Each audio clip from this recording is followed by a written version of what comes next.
Acababa de salir del juzgado, con el divorcio ya firmado. Al volver a casa, mi suegra me miró con los ojos desorbitados y me espetó. «¿Por qué no has recogido tus cosas para irte ya?». Sonreí con desdén y respondí. «Porque este es mi chalet de 1.000.000 de euros. ¿Por qué no se han largado ustedes todavía?». Regresaba del juzgado, con una fina carpeta bajo el brazo, tan delgada, que parecía que una ráfaga de viento podría llevársela. Dentro, unos pocos folios que ponían fin a mis 3 años de matrimonio. Un matrimonio que, si he de ser sincera, llevaba mucho tiempo siendo solo una cáscara vacía. Bajé del coche y alcé la vista hacia el imponente chalet que se erigía ante mí. Aquella tarde el cielo estaba plomizo. El sol se había ocultado. Y mi corazón estaba más frío que el viento. No quería discutir. Ni siquiera me quedaban fuerzas para llorar. Lo único en lo que pensaba en ese momento era en subir a mi habitación, coger las pocas cosas personales que me quedaban y marcharme de una vez. Estaba agotada de interpretar el papel de nuera dócil, de esposa sumisa, de mujer que siempre debía medir sus palabras para sobrevivir. Solo quería que todo terminara en silencio, conservando un último ápice de dignidad. Pero la vida, a veces, es cruel.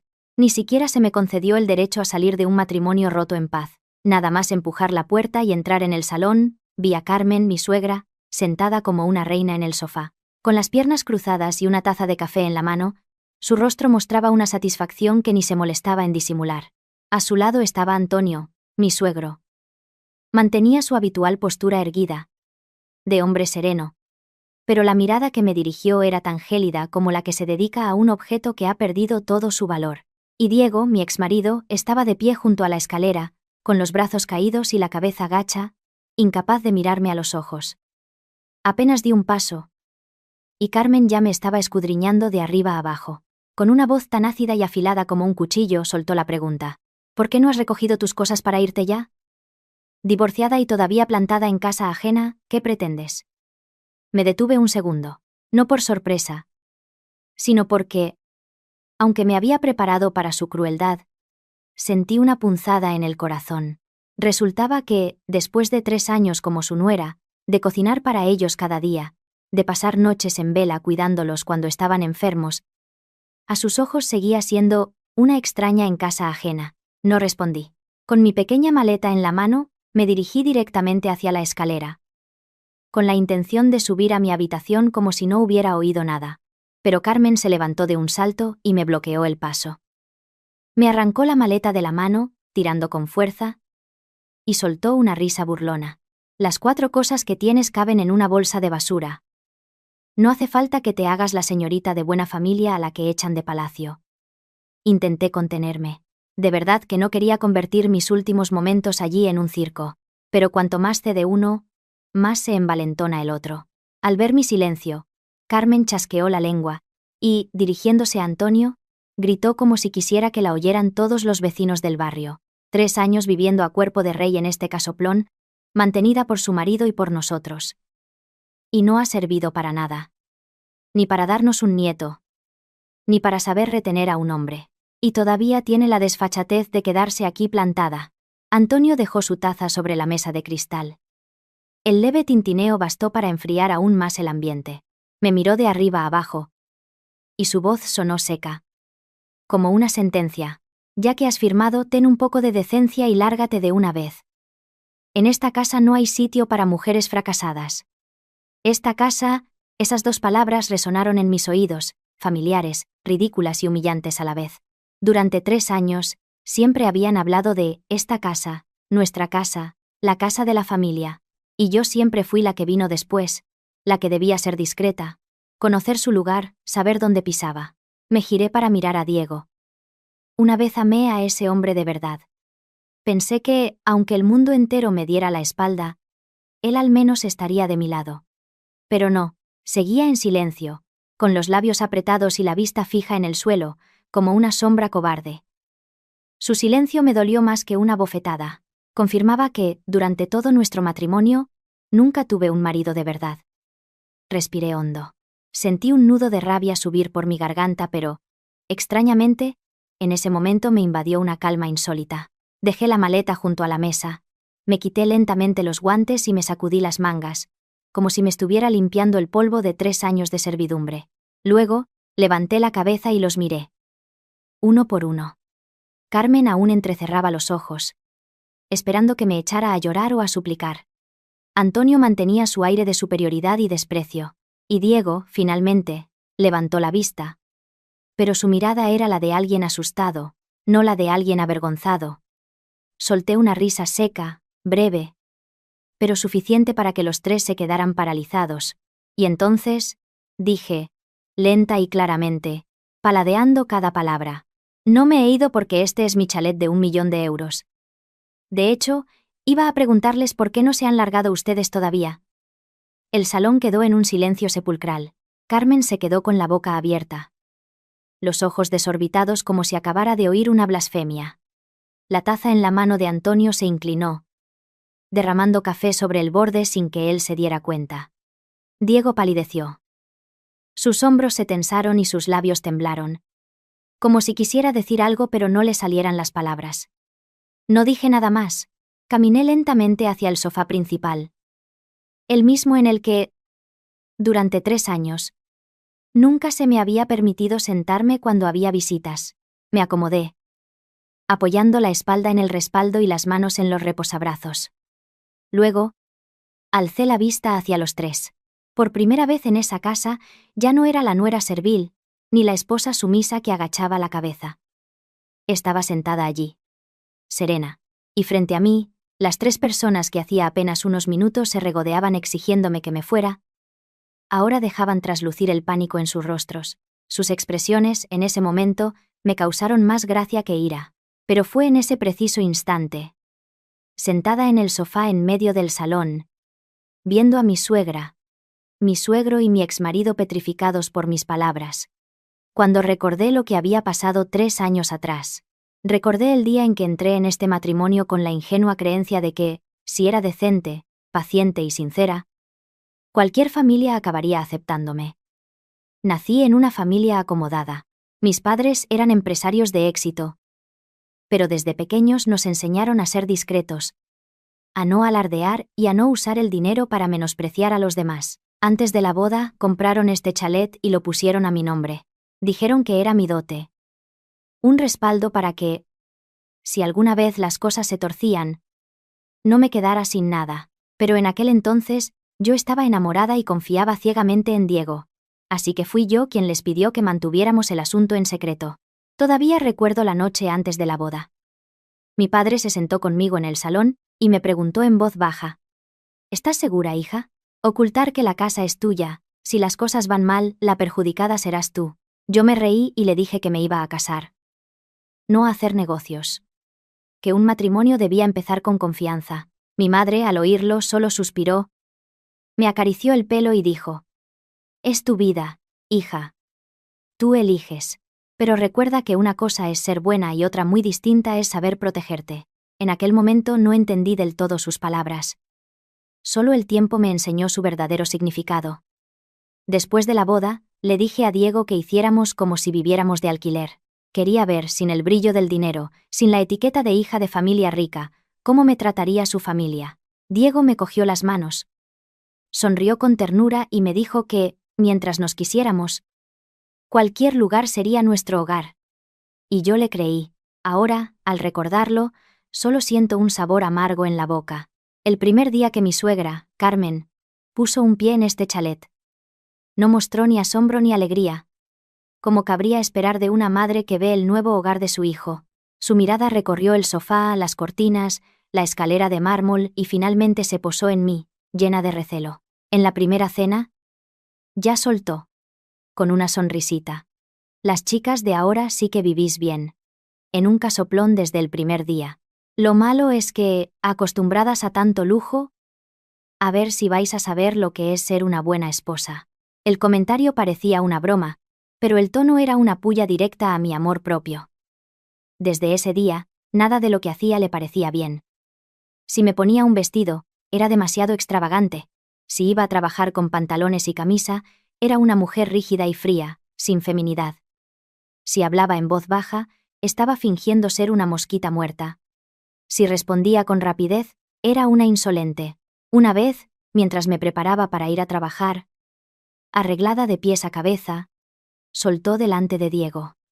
Muy elegante, sí. Pero a saber cómo se apaña en la cocina. Una mujer que solo sabe pintarse e ir a la oficina, al final aburre a su marido. Yo trabajaba. Mi sueldo no era bajo, y mi puesto era estable. Pero en cuanto llegaba a casa, era yo quien debía encargarse de todo. La cena, la limpieza, atender a las visitas, preparar la fruta, servirle el café a mi suegro, ordenar la ropa de mi suegra.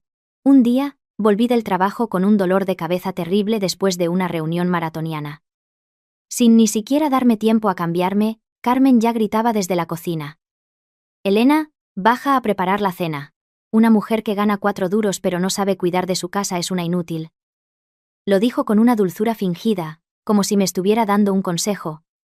Pero sus palabras eran una humillación. Antonio era temible de otra manera. No hablaba tanto como Carmen, pero cada vez que abría la boca, sus palabras eran como clavos. Le gustaba dárselas de hombre de principios, de buenas costumbres. Se sentaba a beber su café lentamente y soltaba frases como si fueran verdades universales. Me dijo que había tenido suerte de casarme con un miembro de su familia. Que una mujer, por muy educada y trabajadora que fuera, no podía mantener un hogar si no sabía ser una buena esposa. Una vez, durante la cena, me miró y dijo sin rodeos: «Una mujer con dinero pero sin hijos acaba con las manos vacías. Al final, lo que ata a un hombre es la familia». Yo me quedé quieta, con el plato en las manos, sintiendo un escalofrío. Diego, sentado a mi lado, lo oyó todo. Se limitó a ponerme un trozo de pescado en el plato y a susurrar: «No le hagas caso. Ya sabes cómo son los mayores. No le hagas caso». Esa frase fue la que poco a poco aniquiló mi autoestima. Diego, en apariencia, era amable. Siempre parecía quererme, preocupado de que no estuviera triste. Pero ese cariño nunca fue suficiente para que me defendiera. Cada vez que su madre se pasaba de la raya, me llevaba a la habitación, me calmaba con un par de caricias y me pedía que aguantara un poco más por el bien de la paz familiar. Nunca se plantó en medio del salón para decirle a su madre que se equivocaba. Nunca se atrevió a defenderme delante de su padre. Era un experto en consolarme a escondidas. Pero de cara a su familia, yo siempre era la que tenía que tragarse el orgullo. Viviendo en esa casa, empecé a sentirme como una extraña. La casa era mía. Las escrituras estaban a mi nombre y, sin embargo, no tenía derecho a sentarme donde quería, a decir lo que pensaba, ni a mostrar debilidad. El salón era el dominio de mi suegra. La mesa del comedor, el escenario donde mi suegro dictaba el ambiente. Y yo, que vivía en mi propia casa, tenía que arrinconarme. Observar el rostro de cada uno antes de atreverme a sonreír o a hablar. Cada vez que venían visitas, Carmen me llamaba para servir el café y los pasteles, pero al presentarme, lo hacía con un tono que era mitad halago, mitad advertencia. «Esta es mi nuera. Es muy buena. Hace todo lo que se le dice». Parecía un cumplido, pero en realidad era un recordatorio de que, a sus ojos, mi único valor era ser obediente, servil y mantener las apariencias para su familia. En aquel entonces, todavía me consolaba pensando que debía aguantar un poco más. Era joven. Quería a mi marido, y creía que si me esforzaba un poco más, el matrimonio mejoraría. Pensé que, aparte de su debilidad, Diego no era mala persona, que si yo era lo suficientemente dócil y paciente, él cambiaría y sus padres acabarían por apreciar mi esfuerzo. Pero la vida no funciona así.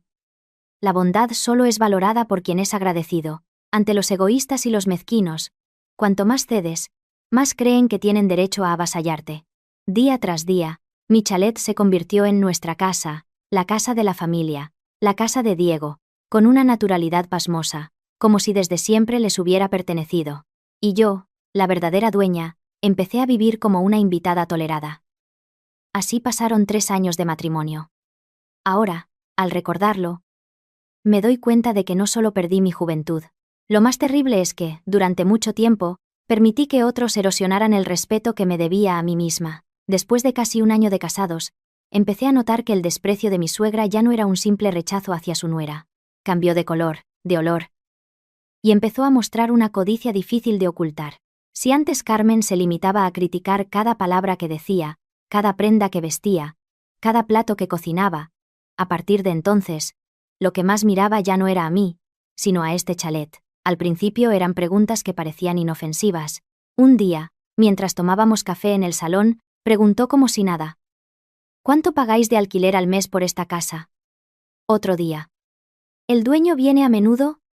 ¿Tendrá intención de venderla? Incluso hubo un día en que se dedicó a examinar cada rincón, cada mueble, y soltó: si se pudiera comprar esta casa, sería un chollo. Es preciosa y está bien orientada. Lo preguntaba con un tono casual, como si solo sintiera curiosidad. Pero su mirada no era curiosa. Era la mirada de alguien que está haciendo cálculos. Yo la escuchaba y sonreía con indiferencia. A propósito, le respondía de forma evasiva, diciendo que todos los papeles del alquiler los gestionaba un amigo íntimo de mi padre y que yo no estaba muy al tanto. Lo dije para ponerla a prueba. Y, efectivamente, a partir de ese día, la actitud de Carmen cambió por completo. Dejó de verme solo como una nuera molesta y empezó a considerarme un puente para aferrarse a esta casa. Presionó a Diego para que me insinuara la idea de hacer reformas. Primero, cambiar el sofá por uno más acorde a la categoría de la casa.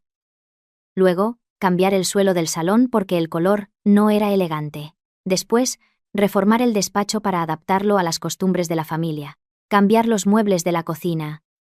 Añadir armarios empotrados. Instalar nuevas cortinas. Cambiar la lámpara del techo. Para todo tenía una justificación que sonaba razonable. A veces decía que, si vamos a vivir aquí mucho tiempo, hay que invertir. Otras, que un hombre necesita llegar a casa y ver un hogar decente para estar motivado. O que, con tanta gente que viene de visita, no podemos tenerlo todo tan simple. Pero cada vez me daba más cuenta de que no se trataba de mejorar la comodidad, sino de transformar la casa en un reflejo de sus propios gustos. El salón debía decorarse a su estilo. El despacho debía estar en la ubicación que ella eligiera.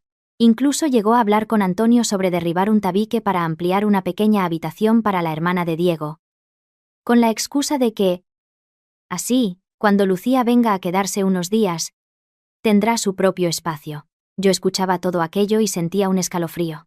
Era mi casa, pero ellos estaban repartiéndose cada ladrillo, cada rincón, cada metro cuadrado como si fuera de su propiedad desde siempre. Un mediodía. Volví antes del trabajo porque me dolía la cabeza. Al acercarme a la cocina, oí a Carmen hablando en voz baja con Antonio. Hablaba muy bajo, pero cada palabra llegó a mis oídos con una claridad hiriente. Le decía: esta Elena es tonta, deja que siga gastando su dinero aquí. Al final, la casa acabará siendo de Diego de todas formas. Antonio no respondió de inmediato, solo soltó un leve gruñido. Pero ese gruñido fue lo más aterrador, porque sonaba más a conformidad que a sorpresa. Me quedé paralizada junto a la puerta de la cocina. Ese día no entré. Salí al jardín. Me senté en un banco de piedra helado y sentí cómo me temblaban las manos sin poder controlarlo. Por primera vez en mi vida, lo que sentí ya no era tristeza. Era como si alguien estuviera cavando silenciosamente un hoyo bajo mis pies. Y yo era lo suficientemente consciente para darme cuenta, solo que no sabía cuándo planeaban empujarme. A partir de ese mediodía, empecé a guardarlo todo, sin hacer ruido, sin que se notara, y sin pensar todavía en el divorcio. Simplemente sentí que debía ser más cautelosa. Las facturas de los muebles, los justificantes de las transferencias para las reformas, las fotos del estado de cada rincón de la casa antes y después de los cambios. Lo archivé todo en silencio. Una vez, cuando Carmen me dijo algo especialmente hiriente, llegué a encender la grabadora del móvil en el bolsillo de mi chaqueta sin que ella se diera cuenta. No lo hacía por afán de revancha, sino porque, por primera vez, sentía que este matrimonio olía a un cálculo mucho mayor que los típicos conflictos entre suegra y nuera. Mientras tanto, Diego empezó a cambiar de una forma que me resultaba cada vez más desconcertante. Antes era débil. Sí. Pero al menos intentaba consolarme a escondidas. En esa época, empezó a salir más temprano y a volver más tarde. Apenas comía en casa y cada vez hablaba menos conmigo. Si yo insinuaba que su madre se estaba entrometiendo demasiado en la casa, él fruncía el ceño de inmediato y decía: No compliques las cosas, Elena. Mamá solo quiere lo mejor para nosotros. Ese quiere lo mejor lo oí tantas veces que acabé harta, porque nada de lo que su familia me estaba haciendo podía considerarse bueno. Varias veces, sorprendí a Diego junto a la mesita de noche de nuestro dormitorio, fotografiando a escondidas los documentos que guardaba en el cajón. En cuanto me veía entrar, apagaba rápidamente la pantalla del móvil y decía cualquier excusa. Que si estaba mirando el contrato del seguro o unos análisis médicos antiguos. Pero su mirada esquiva no era la de alguien que no hace nada malo. Era la de alguien que oculta algo. Al mismo tiempo, Carmen empezó a sacar el tema de los hijos con más insistencia. Me presionaba para que fuera al médico. Para que tomara hierbas. Para que fuera a rezar. Un día, incluso me puso en la mano un paquete de hierbas medicinales y me dijo: «Tómatelo. A ver si así te quedas embarazada. Porque una mujer que lleva casi un año casada y sigue con el vientre plano debería tener un poco de decencia y pensar en su marido». Sus palabras sobre la decencia siempre me ponían los pelos de punta, porque no eran un consejo, sino una amenaza. Era como si quisiera recordarme que, si no podía tener hijos, mi posición en esa casa era extremadamente frágil. ¿Me dolía? Claro que sí. Había noches en las que, tumbada de espaldas a la pared, sentía que me ahogaba de la rabia. Pero no me derrumbé. Nunca me permití caer delante de ellos. Simplemente, cada día entendía mejor que este matrimonio ya no era una simple convivencia de personas con roces. Olía a dinero, a propiedad, a una codicia disfrazada con la palabra familia. Una vez, durante la cena, miré a Carmen y le pregunté como si nada: «Mamá, ¿y si un día me marchara de aquí?». Lo pregunté para ver su reacción, pero no esperaba que respondiera tan rápido. Dejó los cubiertos, soltó una risita y dijo: «Tajante. Si te vas, te irás con lo opuesto. ¿O crees que te vas a poder llevar esta casa contigo?». Sus palabras silenciaron la mesa. Diego levantó la vista hacia su madre y luego la bajó de nuevo. Antonio siguió comiendo como si no hubiera oído nada. Y yo me quedé quieta, apretando el cuenco en mis manos. En ese preciso instante, entendí algo muy claramente. En la mente de Carmen, en la mente de toda esa familia, este chalet ya estaba considerado como suyo desde hacía mucho tiempo. Y yo, la propietaria real, la que vivía allí como esposa y nuera, la que había invertido su dinero y su esfuerzo, era para ellos simplemente una residente temporal a la que podían echar en cualquier momento. Fue a raíz de esa frase: «Te irás con lo opuesto», cuando una mala premonición empezó a formarse en mi interior. Ya no era tristeza o decepción. Era un escalofrío. Como si estuviera viviendo entre personas que no solo me despreciaban, sino que esperaban en silencio el día en que yo misma me fuera de casa con las manos vacías. Y el golpe de realidad llegó, sin hacer ruido. No fue el típico cliché de pillar a tu marido con otra en un hotel. Llegó de una forma mucho más silenciosa. Y precisamente por eso, me heló la sangre. Era un viernes por la noche. Diego se estaba duchando, y su tablet estaba sobre el escritorio de nuestro dormitorio. No suelo mirar las cosas personales de mi marido. Durante años, a pesar de mis sospechas, siempre intenté mantener ese límite. Pero esa noche, la pantalla de la tablet se iluminó de repente con una notificación de un mensaje de voz. El remitente era un nombre desconocido. Valeria. No sé por qué mi dedo tocó la pantalla tan rápido. Quizás porque llevaba meses acumulando demasiadas dudas sin nombre. El mensaje de voz se reprodujo. La voz era de una mujer joven, suave y dulce. Pero sus palabras fueron como una puñalada helada en mi corazón. «Tú, divórciate. Tu madre dice que de la casa se encarga ella». Me quedé petrificada. No solo por la palabra divorcio. Lo que me heló desde la cabeza hasta los pies fue la segunda parte de la frase. «Tu madre dice que de la casa se encarga ella». Una mujer llamada Valeria sabía perfectamente que nos íbamos a divorciar, y hablaba de la casa con la naturalidad de quien planea mudarse a un hogar que pronto será suyo. Y lo más importante, mi suegra estaba metida en el ajo desde el principio. No era una sospecha. No era una premonición. Era la cruda realidad. Me senté en el borde de la cama y volví a escuchar el mensaje. Cada palabra era como si alguien me apretara la garganta. Solo cuando oí que el agua de la ducha dejaba de correr, reaccioné. Apagué la pantalla. Dejé la tablet en su sitio y me giré hacia la ventana. Tenía miedo de que si Diego salía y me miraba a la cara, viera el caos que se reflejaba en mis ojos. Pero después de ese primer shock, mi mente se aclaró de una forma extraña. Entendí perfectamente que si en ese momento me ponía a gritar, a interrogarlo o a llorar, lo único que conseguiría serían unas cuantas excusas, alguna acusación de vuelta y todo seguiría igual. Necesitaba saber más. Necesitaba saber hasta dónde habían llegado. Necesitaba la verdad. No un ataque de ira. Desde esa noche, empecé a seguir sus huellas en silencio. Revisé las cuentas antiguas de Diego, en las que alguna vez había iniciado sesión en el ordenador del despacho. Miré su historial de búsqueda. Los documentos recientes. Y entonces vi un nombre que aparecía repetidamente. Señor Jiménez. Al principio no le di importancia, pero al abrir un archivo, descubrí que era un abogado conocido de la familia. En un bloc de notas que parecía inofensivo, encontré frases cortas, inconexas, pero suficientes para reconstruir toda una conspiración. Derecho de uso tras divorcio. Abandono del domicilio conyugal. Reparto de bienes. Desventaja por ausencia de hijos. Cada palabra me helaba las manos. No soy abogada. Pero no hacía falta serlo para entender que Diego había consultado sobre nuestra casa. No para buscar una solución amistosa, sino para averiguar cómo, tras el divorcio, la perjudicada fuera yo. Cómo repartir los bienes, cómo arrinconarme, cómo convertirme en la que se iba. Lo que me dejó aún más atónita fue que muchos sucesos anteriores, cosas que me habían molestado pero que había dejado pasar, de repente encajaban con una claridad aterradora. Recordé que, unos meses antes, Carmen me había presentado varios papeles para firmar.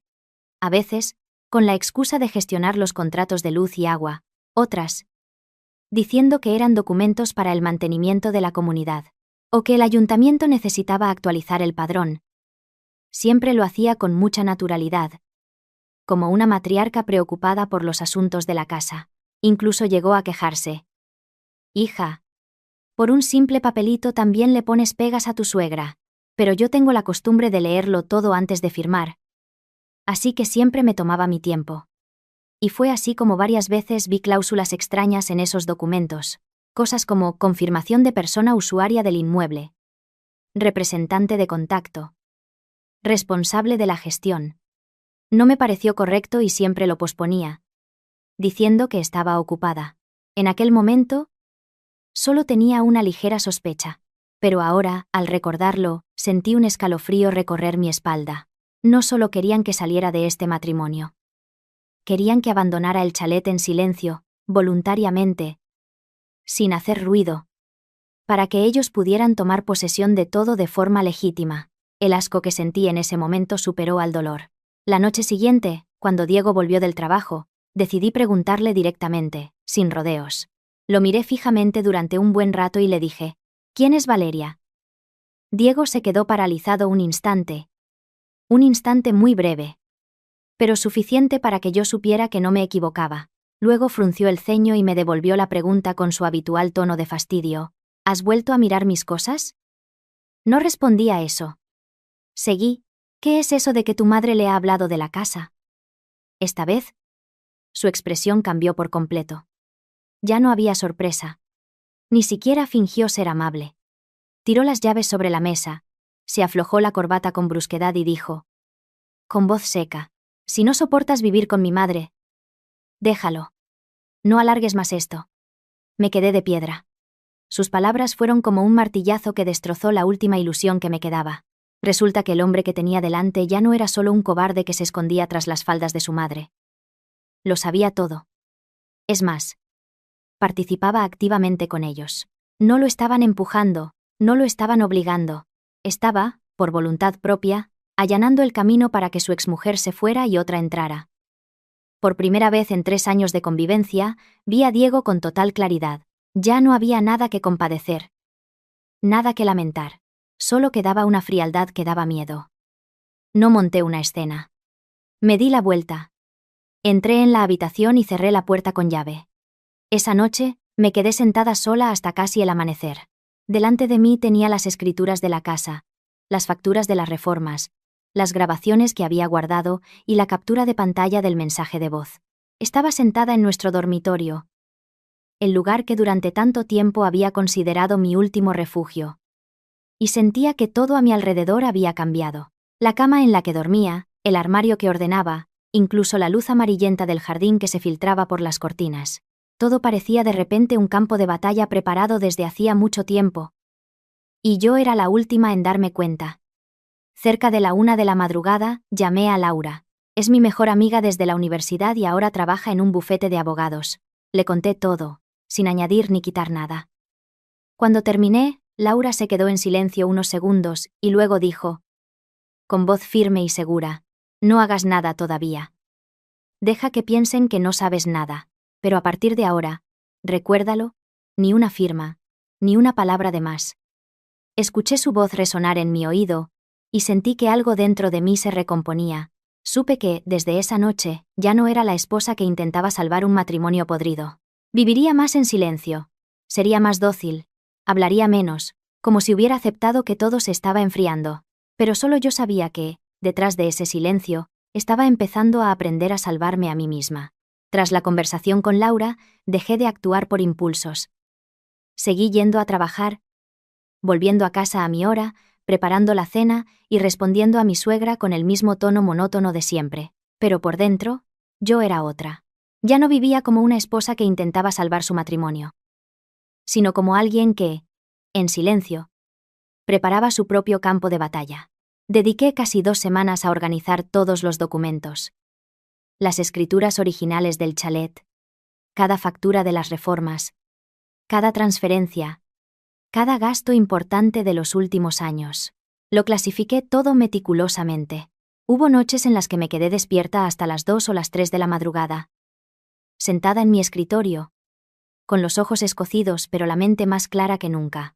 Cuanto más revisaba, más me dolía darme cuenta de que en este matrimonio no solo había invertido sentimientos, sino también dinero, esfuerzo, paciencia y mi propia dignidad. No volví a mencionar a Diego el tema de Valeria ni a hacer preguntas. Fue precisamente mi silencio lo que le hizo bajar la guardia. Empezó a pensar que yo volvería a ser la de siempre. Enfadarme un poco, tragarme el dolor y seguir adelante. Un día incluso se mostró impaciente. Se quedó en la puerta de la habitación y me preguntó, ¿piensas seguir así mucho tiempo? Levanté la vista y le respondí. Tajante. Seguir o dejarlo, esta vez, lo decido yo. Quizás en ese momento intuyó que algo no iba bien, pero nunca imaginó hasta dónde estaba dispuesta a llegar. Fui yo quien presentó la demanda de divorcio. El día que llevé los papeles al juzgado, tenía las manos heladas, pero sentía una extraña paz interior. No lloré, no temblé, ni sentí que estaba perdiendo una familia, porque, a fin de cuentas, lo que estaba a punto de soltar ya no era una familia. Era solo una casa llena de gente que convivía entre cálculos y desprecios, donde a mí se me había asignado el último lugar. Cuando llegó la notificación del juzgado, Diego se quedó atónito. Esa tarde, con el papel en la mano, nos miraba a mí y a su madre, incrédulo. Él pensaba que yo era de esas mujeres que, como mucho, lloran, amenazan un poco y al final se aferran a un matrimonio roto como a un salvavidas. No esperaba que fuera yo quien diera el primer paso. Carmen, como era de esperar, se puso hecha una fiera. Entró en mi habitación sin llamar. Me señaló con el dedo y me insultó hasta quedarse ronca. ¿Qué clase de mujer abandonada por su marido se atreve a pedir el divorcio primero? ¿Te crees muy lista? ¿Piensas que por hacerlo tú la gente te va a valorar más? Yo estaba doblando ropa. Al oírla, levanté la vista. La miré a los ojos y le dije: con calma. No voy a pelearme por un hombre, quédeselo. Esa frase la dejó sin palabras. Sus labios temblaron. Sus ojos se abrieron como platos. Nunca había imaginado que la nuera sumisa se atrevería a responderle así. A partir de ese día, supe que, a sus ojos, yo ya no era la misma Elena. Durante el tiempo de espera hasta el juicio, mi familia política empezó a representar su papel de víctimas. Le contaron a los parientes que yo era egoísta, interesada, que como no podía tener hijos, estaba montando un escándalo para sacar tajada. Algunos incluso me enviaron mensajes indirectos, aconsejándome que una mujer sabia es la que sabe aguantar, que el mérito está en conservar a tu marido, no en divorciarte. Lo escuché todo, pero no me importó. Por primera vez en años, no sentí la necesidad de justificarme ante nadie. En su lugar, revisé todos los documentos con Laura una última vez. Las escrituras de la propiedad, un bien privativo regalado por mis padres antes del matrimonio. Los justificantes de las reformas pagadas desde mi cuenta. Las fotos de los extraños documentos que Carmen intentó que firmara. Las notas sobre el abogado Jiménez. Todo estaba ordenado en carpetas, como si estuviera remendando los trozos de mi vida que ellos habían intentado desgarrar. El día del juicio, Diego se mostró sorprendentemente conciliador. Iba impecablemente vestido, hablaba en voz baja, y aunque divagaba, intentaba mantener una imagen de hombre decente. Solicitó el divorcio de mutuo acuerdo para que todo fuera amistoso. E incluso dijo frases que sonaban honorables, como que, aunque ya no seamos marido y mujer, debemos tratarnos con respeto. Cualquiera que lo oyera pensaría que era un hombre generoso. Pero yo lo miré a los ojos y supe la verdad. En su cabeza, seguía pensando que, tras el divorcio, yo cogería mis cosas y me iría del chalet. Y que la casa, por supuesto, quedaría para su familia, como si fuera un derecho adquirido. Por eso, no jugué todas mis cartas en el juzgado. Acepté poner fin al matrimonio, pero dejé el resto de asuntos para el momento adecuado. Hay verdades que no deben decirse en la frialdad de una sala de vistas, sino en el lugar donde te humillaron, donde planearon echarte a la calle, para que cada palabra caiga como una losa sobre cada uno de los culpables. Al salir del juzgado, no fui a ninguna parte. Volví directamente al chalet, adelantándome a ellos. Subí a mi habitación, abrí el cajón y saqué lo que era verdaderamente importante. Los documentos originales, la cartilla del banco, unas joyas que me había dejado mi madre, un pendrive y varias copias de seguridad. Después bajé al salón con un sobre rojo, lo dejé sobre la mesa de centro y me senté a esperar. Sabía perfectamente que Carmen no me dejaría ir en paz. Necesitaba darme una última patada para sentirse satisfecha. Para reafirmar que, de principio a fin, yo era la perdedora. Y yo también sabía que esa patada sería la que la haría caer de bruces. Efectivamente, cuando bajaba la escalera con mi maleta, los tres ya estaban esperándome en el salón, Carmen, con las manos en jarras y una mirada de triunfo. Antonio, erguido junto a la mesa. Y Diego, en un rincón, con una expresión entre esquiva y ansiosa. Carmen me miró y soltó la primera frase con su habitual tono agrio. ¿Por qué no has recogido tus cosas para irte ya? Bajé el último escalón. Dejé la maleta junto al sofá y me senté lentamente. Empujé el sobre rojo hacia el centro de la mesa. Los miré fijamente. Sonreí con desdén y dije: están a punto de saber lo que se siente cuando te echan de casa. Justo cuando terminé la frase, el salón pareció quedarse sin aire. Carmen miró fijamente el sobre rojo sobre la mesa y luego a mí, con una expresión a medio camino entre el desprecio y la duda. Quizás en su cabeza, todavía pensaba que solo estaba intentando salvar las apariencias. Levantó la barbilla, soltó una risita burlona y dijo con voz ácida: vaya, vaya. Ahora con papelitos. ¿Te ha afectado el divorcio a la cabeza? ¿Crees que con 4 fotocopias vas a asustar a alguien? No respondí. Simplemente abrí el sobre. Saqué un documento cuidadosamente plastificado y lo puse sobre la mesa.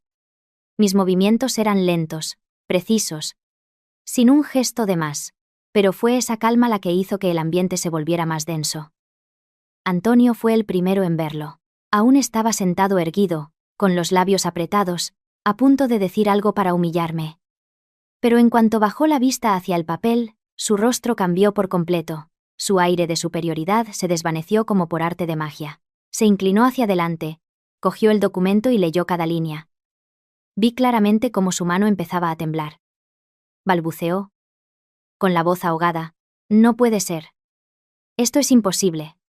Carmen, al ver la reacción de su marido, le arrancó el papel de las manos. Lo leyó una vez, y luego otra. Como si no pudiera creer lo que veía, su rostro pasó del rojo al blanco ceniza. El nombre Elena García Pérez aparecía en el centro de la escritura de propiedad. Tan claro que era indiscutible. Este chalet, este terreno. Cada palabra, cada sello, confirmaba una única cosa. La dueña era yo. Carmen se giró bruscamente hacia Diego, con los ojos inyectados en sangre y la voz rota por la ira y el pánico. Diego. ¿Te vas a quedar ahí callado? Está mintiendo, ¿verdad? Di algo. Diego, que había permanecido inmóvil al pie de la escalera todo el tiempo, tenía los labios pálidos y tragaba saliva con dificultad.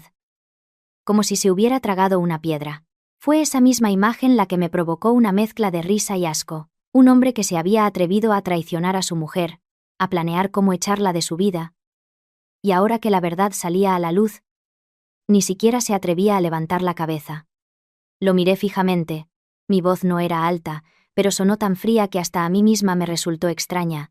¿No piensas decírselo a tus padres? ¿O esperabas a que me fuera con la maleta para seguir viviendo tranquilamente en mi casa? Esa pregunta fue como dar en la herida. Diego bajó la cabeza, apretó las manos y, tras unos segundos de silencio, finalmente logró hablar. Con una voz tan ronca como la de un enfermo. Yo sabía que la casa no estaba a mi nombre. Carmen se quedó paralizada y al instante siguiente explotó. Se abalanzó sobre él y le dio una bofetada que resonó en todo el salón. El sonido fue tan seco y violento que hasta Antonio se sobresaltó. ¡Imbécil!, gritó ella, con los ojos enrojecidos. Lo sabías y dejaste que toda la familia hiciera el ridículo. Te quedaste callado como un muerto mientras ella se reía de nosotros. El ambiente estalló. Diego, con la mano en la mejilla, no se atrevió a responder. Antonio, entre el shock y la ira, miraba alternativamente a su hijo y a mí. Como si quisiera estrangular a alguien para desahogarse. Y yo seguía sentada en el sofá, con la espalda apoyada y las manos en los reposabrazos, observándolos en silencio. No intervine. Dejé que se devoraran entre ellos durante unos minutos, para que vieran con claridad el verdadero rostro de cada uno. Durante 3 años había vivido en esta casa obligada a hablar bajo, a ceder, a elegir el momento adecuado para decir algo. Hoy era diferente. No necesitaba añadir ni una palabra a ese caos. Con solo quedarme quieta, ya había conseguido que toda la familia se desmoronara. Cuando Carmen ya jadeaba, Antonio no podía articular palabra. Y Diego estaba prácticamente hundido. Entonces hablé. Lentamente. Durante 3 años, han vivido en mi casa. Me han insultado en mi casa y han planeado echarme de mi casa. Ahora díganme ustedes quién es el que debería estar haciendo las maletas. La frase cayó como un martillo en medio del salón. Nadie pudo responder. Carmen abrió la boca y la volvió a cerrar. Diego seguía con la cabeza gacha. Solo Antonio, tengo que reconocerlo, fue el más rápido en reaccionar. Hombres como él son muy peligrosos. Cuando tienen el poder, son arrogantes. Cuando están en apuros, saben replegarse. Hacía solo unos minutos me miraba como a basura. Ahora, bajó el tono de voz hasta volverse meloso, casi repugnante. Bueno, vamos a sentarnos y a hablar las cosas como es debido. Al fin y al cabo, hemos sido una familia. Lo miré. Observé cómo cambiaba el tono, la expresión, incluso el trato. Sentí más asco que rabia. ¿Una familia? Solté una risa amarga. ¡Qué ironía! Hace un momento me echaban como a un perro. ¿Y ahora que saben que la casa es mía? ¿Resulta que somos familia? ¡Qué rápidos son! Antonio se quedó sin palabras. Carmen permanecía de pie, como si le hubieran quitado toda la fuerza. Y Diego hundió aún más la cabeza, como si quisiera esconderse bajo las baldosas. Al ver sus 3 rostros, de repente sentí que mis 3 años de paciencia finalmente habían valido la pena. No porque les hubiera ganado, sino porque, por primera vez, ya no era yo la que estaba acorralada. Abrí de nuevo el sobre rojo y saqué otro fajo de papeles. Ese gesto hizo que los 3 levantaran la vista, con el pánico reflejado en sus ojos. Sabía perfectamente que esto no terminaba con el descubrimiento de que el chalet era mío. No. Esto no había hecho más que empezar. Dejé el segundo fajo de papeles sobre la mesa. Con la punta de los dedos, di 2 golpecitos sobre el borde. El sonido fue leve, pero en aquel ambiente tenso como la cuerda de un violín, se oyó con una claridad pasmosa. Los 3 me miraban fijamente, observando los papeles como si fueran una bomba a punto de estallar. Levanté la vista, y, con voz serena dije, si solo fuera porque han vivido de gorra y encima han sido unos insolentes, no le daría más importancia. Pero, por desgracia para ustedes, no se detuvieron ahí. Dicho esto, saqué la primera hoja. No era un documento legal, sino una simple captura de pantalla de un mensaje. La deslicé hacia Carmen. Antes de que la cogiera, leí en voz alta cada palabra. En cuanto te divorcies, avísame. Tu madre dice que pase a ver el dormitorio principal antes de mudarme. Al terminar la frase, Carmen dio un respingo. Su reacción fue tan rápida que no pudo disimularla. Sus ojos se contrajeron, sus labios se movieron varias veces sin emitir sonido. Y Diego, a su lado, pareció recibir otra bofetada. Se quedó completamente rígido. Me giré para mirar a mi suegra y le pregunté. Palabra por palabra. ¿Así que trae a la amante de su hijo a ver mi dormitorio mientras yo todavía soy su esposa legal? ¿Se siente satisfecha? La pregunta ahogó el ambiente. Antonio, a su lado, incluso desvió la mirada. Como si ni él mismo pudiera soportar que todo saliera a la luz tan rápido. Carmen, tras un segundo de desconcierto, intentó recomponerse y negar la evidencia. No inventes. Solo vino de visita. Es normal que en esta casa entren y salgan invitados. A saber qué has fotografiado tú para acusarnos.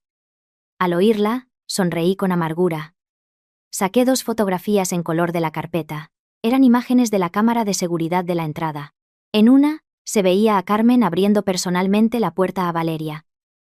En la otra, iban las dos por el pasillo de la planta baja. Y la mano de Carmen señalaba hacia la escalera. Puse las 2 fotos sobre la mesa y dije, ¿una visita que tiene que venir 2 veces? ¿Una visita a la que la suegra le enseña la casa habitación por habitación? ¿Como si le estuviera mostrando su nuevo hogar? Esta vez, no solo Carmen sino también Diego, entró en pánico. Casi gritó. ¿Quién te ha dado permiso para poner cámaras en casa?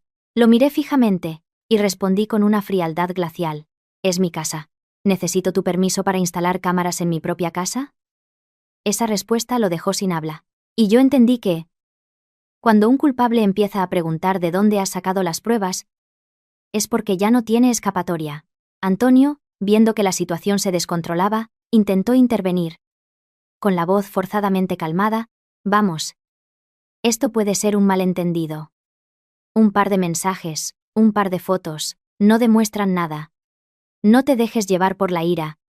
Pero no le dejé terminar. Saqué mi móvil y reproduje una grabación que tenía preparada.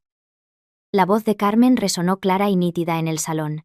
En cuanto se vaya Elena, estaremos más tranquilos.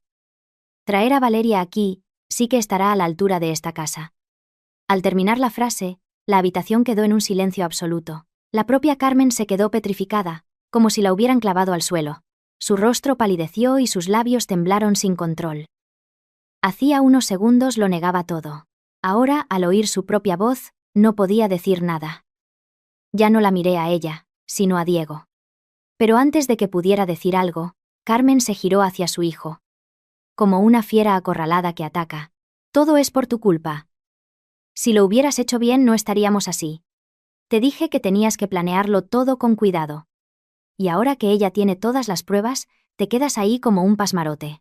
Diego, al oír a su madre echarle toda la culpa, pareció perder el control. Fue la primera vez que vi el verdadero rostro que se ocultaba bajo su máscara de debilidad. Le espetó a su madre. Palabra por palabra, «Cállate, mamá. Fuiste tú quien me animó a todo.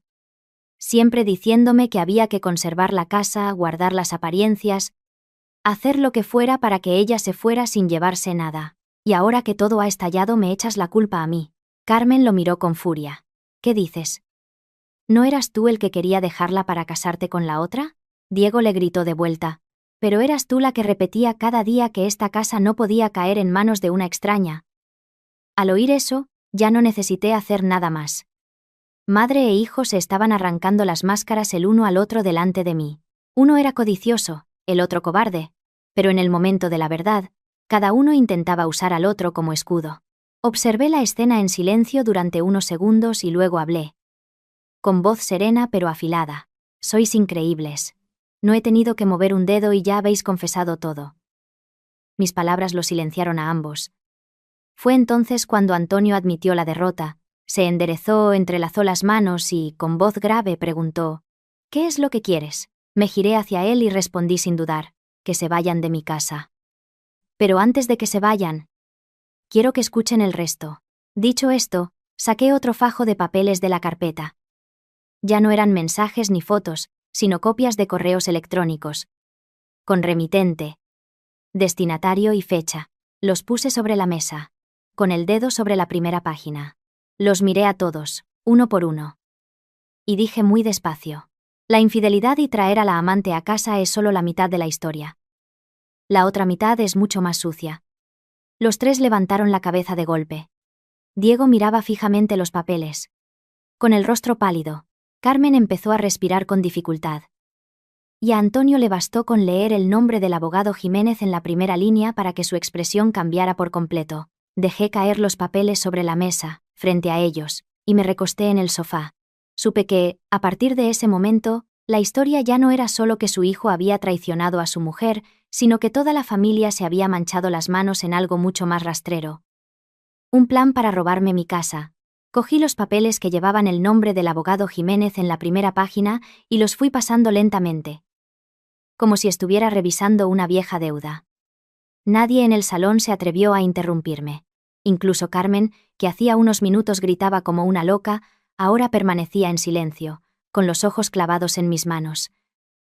Levanté la vista hacia Diego y dije, con una voz cada vez más fría, pensé que tu límite era la infidelidad.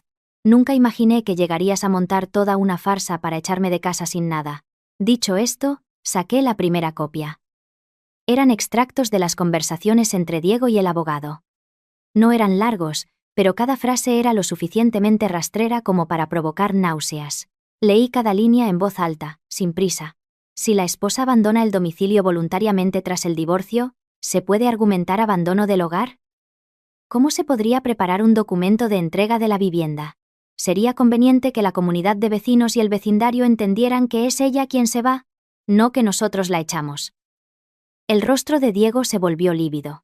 Se abalanzó para arrebatarme los papeles, pero retiré la mano a tiempo, sin apartar la vista de él. Lo has preguntado todo con mucho detalle, continué. Desde cómo echarme hasta cómo asegurarte de que no pudiera volver. Has preparado mi salida mejor que nuestra boda. Pasé a la segunda página. Había un fragmento que incluso a mí me heló la sangre al releerlo. El abogado Jiménez escribía de forma concisa y profesional. Se recomienda que la madre ejerza presión constante para que ella se agote y decida irse por su cuenta. Una vez que una persona ha abandonado el domicilio, todo es más fácil de gestionar. Terminé de leer. Levanté la vista hacia Carmen y le pregunté en voz baja. Así que todos los insultos y humillaciones de los últimos meses formaban parte de un guión. Carmen se puso nerviosa de inmediato, agitando las manos y con la voz quebrada. No. Yo solo lo decía porque estaba enfadada. Yo no entiendo de leyes, pero esa misma frase la delató. Si no hubiera participado activamente, ¿por qué tendría que justificarse así? No necesité insistir. La miré un segundo, y luego me giré hacia Antonio. Saqué el siguiente documento y lo puse directamente frente a él. Era el borrador de un acuerdo privado en el que se afirmaba claramente que yo no había contribuido económicamente a la compra del chalet, que mi sustento dependía enteramente de mi marido y que no tenía ningún papel en la gestión de la vivienda. No solo querían echarme, dije, empujando el papel hacia él. También querían borrar cualquier rastro de mi vida en esta casa. Antonio cogió el papel y nada más leerlo, palideció. Su mano temblaba de verdad. Aquel hombre, siempre tan sereno y digno, finalmente mostró su pánico. Se giró hacia Diego, con los ojos inyectados en sangre por la ira. Hay que ser imbécil. ¿Cómo te atreves a meterte en algo tan sucio? Su voz ya no era de reproche, era un insulto directo. Un insulto nacido del miedo a que, si todo salía a la luz, no solo perdería la casa sino también su reputación. Diego se quedó paralizado, con el sudor perlando en sus sienes. Balbuceó. Yo solo pregunté por saber. No he hecho nada.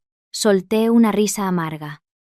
Esa excusa sonaba tan cobarde como ridícula. Lo miré fijamente.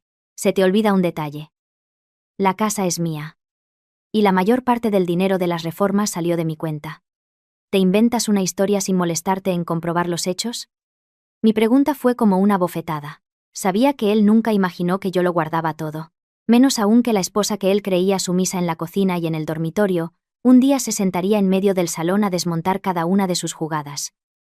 Dejé todos los papeles sobre la mesa, sin alzar la voz, pero con cada palabra afilada como un cristal dije: infidelidad. Traer a tu amante a mi casa. Montar un plan para echarme con lo puesto. Intentar legalizar un robo. ¿Me tomáis por tonta? La habitación quedó en silencio. Carmen temblaba, con los ojos enrojecidos. De repente, cambió de tono con una rapidez pasmosa. Se secó las lágrimas y empezó a hablar con una dulzura fingida. La misma que usaba para manipular a la gente. Hija. Yo solo me preocupaba por Diego. Esta casa es tan bonita que tenía miedo de que una extraña nos la quitara. Soy una mujer mayor. No pienso con maldad. No quería hacerte daño. La interrumpí en seco. La dueña de la casa soy yo. Los extraños aquí sois vosotros. La frase la dejó paralizada. Antonio se hundió en el sofá, como si le hubieran quitado todas las fuerzas. Al mirar a los tres, vi con más claridad que nunca su esencia más sucia. No solo querían sacarme de su matrimonio, querían anular mi existencia en esta casa, convertirme en una invitada molesta, y luego echarme como a un trasto viejo. Me recosté en el sofá, con las manos en los reposabrazos, y dije con una calma gélida: ¿sabéis por qué no saqué todo esto en el juzgado? Nadie respondió. Nadie tenía fuerzas para hacerlo. Los miré uno por uno, a Carmen, a Antonio, a Diego, y dije lentamente, porque estaba esperando este preciso momento. Esperando a que mostrarais vuestra verdadera cara aquí. En este chalet. En mi casa. Para que en el futuro, si alguien pregunta por qué eché a toda la familia de mi exmarido a la calle, no necesite dar muchas explicaciones. Me bastará con recordar esta noche. Dicho esto, cerré la carpeta, pero dejé la mano sobre ella. Sabía que el primer golpe había sido contundente, pero también sabía que gente como ellos nunca se rinde sin más. Y, como sospechaba, aquel silencio asfixiante no duró mucho. El silencio en el salón era tan denso que sentía que si se caía un vaso al suelo, el estruendo no sería tan fuerte como el sonido de las máscaras cayendo una a una. Sabía que Carmen no se daría por vencida. La gente como ella, cuando se ve acorralada, no piensa en admitir sus errores, sino en arrastrar a alguien más para compartir la humillación. Efectivamente, de repente se puso de pie y, sin decir palabra, cogió el teléfono y se fue a otra habitación. Su forma de caminar, apresurada, me hizo entender que estaba a punto de montar otro número. No la detuve ni le pregunté nada. Me limité a observarla, con el corazón helado. Diego seguía de pie, como una estatua, con el rostro sin una gota de sangre. Antonio frunció el ceño, pero tampoco detuvo a su mujer. Quizás él también albergaba la absurda esperanza de que, metiendo a más gente, la situación sería menos desastrosa. Media hora después, sonó el timbre. No necesité girarme para saber quién era. Tal como esperaba, al abrirse la puerta, entró Valeria. Llevaba un vestido ajustado de color crema, el pelo ondulado y los labios pintados de un rojo intenso. Desprendía un perfume dulce hasta lo empalagoso. Su aspecto no era el de alguien a quien llaman en medio de una crisis, sino el de quien viene a reclamar su premio. Pero en cuanto entró en el salón y vio la escena, su rostro se contrajo. Carmen corrió a agarrarla del brazo, como un náufrago que se aferra a un madero. Me señaló, y gritó con voz estridente: «Habla. Dile que tú y Diego os queréis de verdad. Dile que esta mujer se aferra a la casa y al dinero para chantajear a su marido. Habla y déjala en ridículo». Me quedé sentada, observando cómo mi suegra metía a la amante de su hijo en casa para legitimar la traición delante de mí. Me pareció tan patético como grotesco. A estas alturas, todavía pensaba que con un poco más de teatro sentimental podría tapar toda la basura que tenía a sus pies. Valeria, al principio, mantuvo una actitud suave. Me miró de reojo y luego se dirigió a Carmen con voz baja pero calculadora. «Señora, no se altere. En los asuntos del corazón, nadie quiere que las cosas acaben así. Si Diego y yo estamos juntos, es porque él no era feliz». Solté una risa amarga. No iba a permitirle continuar con su actuación. La miré directamente y le hice una sola pregunta. «Si vuestro amor es tan puro, ¿por qué viniste a inspeccionar mi dormitorio?» La pregunta fue corta, pero fue como un jarro de agua fría sobre su dulzura fingida. Valeria se quedó paralizada unos segundos. Sus ojos, antes desafiantes, ahora buscaban desesperadamente una salida. mirando a Diego y a Carmen. Fue entonces cuando Carmen, nerviosa, intentó salvar la situación. Pero cuanto más hablaba, más metía la pata. Bueno, es que esta casa, tarde o temprano, iba a... Se detuvo en seco, con el rostro rígido. Pero ya era tarde. Con esas pocas palabras, había dejado al descubierto sus sucias intenciones. Antonio, a su lado, le gritó con voz ronca: «¡Cállate ya!». No lo hizo para defenderme, sino porque sabía que su mujer acababa de rasgar el último velo que les quedaba. No desaproveché la oportunidad. Abrí de nuevo la carpeta, saqué un extracto bancario y lo deslicé hacia Valeria. «Mira esto con atención», dije con voz suave, pero con cada palabra afilada. «En los últimos 3 meses, Diego te ha hecho varias transferencias. Una señal para un piso nuevo, muebles para el vestidor, cortinas para el dormitorio principal. ¿Te suena de algo?». Valeria bajó la vista y su rostro palideció. Su seguridad inicial se desvaneció. No esperaba que yo supiera tanto. Diego, por su parte, dio un paso adelante y gritó: «Elena, basta ya». Me giré hacia él y respondí fríamente: «Aún no he empezado». Luego volví a mirar a Valeria y sonreí con desdén. «¿Aceptas dinero de mi marido para comprar muebles para mi casa? ¿No te sientes un poco barata?». Esa pregunta hirió su orgullo. Valeria apretó el bolso con fuerza, con el rostro enrojecido. Se giró hacia Diego y le dijo con voz aguda: «Me dijiste que todo estaba solucionado. Que ella se iba a ir. Que tu madre estaba de acuerdo. ¿Qué significa esto?». Carmen, al oírla, palideció. Se abalanzó sobre ella. «Cuidado con lo que dices». «¿Quién ha estado de acuerdo en qué?». Pero Valeria ya no tenía miedo. Acorralada, empezó a atacar como un gato al que le pisan la cola. «No se haga la inocente. Fue usted quien me dijo que esperara unos días, y que luego podría mudarme aquí con todas las de la ley. Fue usted quien me enseñó cada habitación, diciéndome qué cambiar y qué no, y ahora se lava las manos». El salón estalló. Diego intentó sujetar a Valeria, pero ella lo apartó de un manotazo, y, en su ataque de ira, soltó una frase que congeló el ambiente: «Y tú me prometiste que después de la boda pondrías una parte de esta casa a mi nombre». Esta vez, no solo Carmen se quedó de piedra. Hasta Antonio se levantó de un salto. Yo me limité a inclinar la cabeza, mirar a Diego y preguntar en voz muy baja, pero con cada palabra ahogando su garganta: «¿Qué es lo que ibas a prometerle que fuera tuyo?». Diego abrió la boca, pero no pudo decir nada. La pregunta era tan simple como cruel, porque él no tenía nada, ni la casa, ni la dignidad, ni la honestidad, ni el más mínimo rastro de vergüenza. Inmediatamente después, Carmen y Valeria empezaron a atacarse. Una la llamaba zorra, la otra la llamaba hipócrita. Antonio se agarró el pecho y se dejó caer en el sofá, con el rostro gris de la humillación. Y Diego, el hombre que creía controlarlo todo, ahora había perdido el control por completo, de pie en medio del salón como un pelele. Observé la escena en silencio, con una extraña frialdad. Supe que solo faltaba un golpe más para que todo el teatro que habían montado se derrumbara por completo. El caos que se desató ante mí era algo que nunca, ni en mis peores pesadillas, habría imaginado que ocurriría en el salón de mi propia casa. Mi suegra y la amante de mi exmarido se señalaban y se insultaban. Mi suegro, con la mano en el pecho, respiraba con dificultad, con una mezcla de ira y vergüenza en la mirada. Y Diego, el hombre que había orquestado todas esas mentiras, estaba paralizado como un trozo de madera, incapaz de salvar a nadie, ni a sí mismo. Pero, extrañamente, en medio de ese caos, sentí una gran paz interior. Ya no sentía la rabia de antes, ni el nudo en la garganta.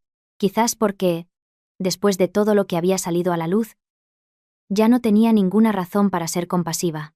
Miré el reloj de mi muñeca, levanté la vista y dije, con una voz clara y gélida: 2 horas. Les doy exactamente 2 horas para recoger sus cosas personales. Si después de ese tiempo siguen aquí, llamaré a seguridad y a la policía». El salón volvió a quedar en silencio. Carmen fue la primera en reaccionar. Como si no pudiera creer lo que oía, empezó a gritar, golpeándose el pecho con las manos y con una voz tan aguda que dolía. «Dios mío, una exnuera echando a la calle a toda la familia de su marido. No se puede tener tan poca vergüenza. ¿Es que quieres vernos muertos?». Pero esta vez, a diferencia de otras, no sentí ni compasión ni incomodidad. La miré como a una extraña que representaba su último papel. Antonio se levantó tambaleándose e intentó sujetar a su mujer, pero no tuvo fuerzas. Diego seguía en medio del salón, con el rostro pálido y los labios apretados, como si aún no hubiera asimilado que el expulsado, al final, era él. Valeria, junto a la puerta, abrazaba su bolso, sin rastro de la arrogancia con la que había entrado. Parecía alguien que acababa de descubrir que no era una invitada de honor, sino una pieza en el lugar equivocado. Cuando parecía que todo estaba decidido, mi teléfono vibró. Era Laura. Me había enviado un nuevo archivo de audio que acababa de recuperar de la vieja tablet de la que yo había hecho una copia de seguridad. El mensaje era breve. Escucha esto ahora mismo. Lo abrí. A los pocos segundos, mis manos se quedaron heladas. En la grabación, las voces de Diego y el abogado Jiménez se oían con total claridad. Ya no hablaban de cómo hacer que yo me fuera voluntariamente. Esta vez era mucho más sucio, más rastrero. El abogado sugería que si yo me negaba a un divorcio rápido o me aferraba a la casa, deberían crear la impresión de que yo tenía problemas psicológicos, que era inestable y propensa a los escándalos, para así poder incapacitarme legalmente del uso del chalet. Una persona mentalmente inestable decía, sus palabras, sus actos e incluso su presencia en la casa serán vistos de otra manera. Al oír eso sentí como si me hubieran echado un cubo de agua helada por encima. Apagué el audio, levanté la vista y miré a Diego. Ya no era indignación lo que sentía. Era asco. Un asco profundo. Lo miré a la cara y dije lentamente, no solo querías robarme la casa, también planeabas hacerme pasar por loca para echarme de aquí limpiamente. Al oír mis palabras, hasta Antonio se quedó de piedra. Vi claramente el shock en sus ojos. Quizás ni él mismo imaginaba hasta dónde había llegado su hijo. Carmen miró a Diego como si fuera un desconocido, y él, nervioso, balbuceó.